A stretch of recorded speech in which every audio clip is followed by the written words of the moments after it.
Hello everyone, welcome to another video on EA FC 24. Now in this tutorial video and guide, I will show you how to change team name in EA FC 24. Now as you know, this was formerly known as FIFA. FIFA 23 is now, or actually FIFA 24 is now FC 24. So basically, yeah, I'm going to show you how to change your team name. It's very simple, guys.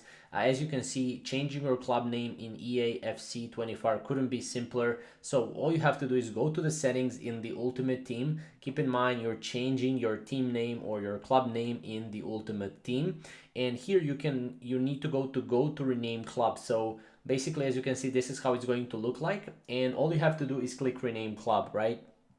You need to put in your new name for your club, and obviously you'll be told if your new name is acceptable or not, and pretty much that's it. You will need to click apply and you will be able to change your club name in EAFC 24. So it's very easy, it's very straightforward and simple. If you want more tutorials just like this, and if you're playing FIFA EA FC 24, if you have some like video ideas for us to do, we can definitely cover some video ideas. So definitely comment down below and we'll see you in the next video. Thank you guys for watching.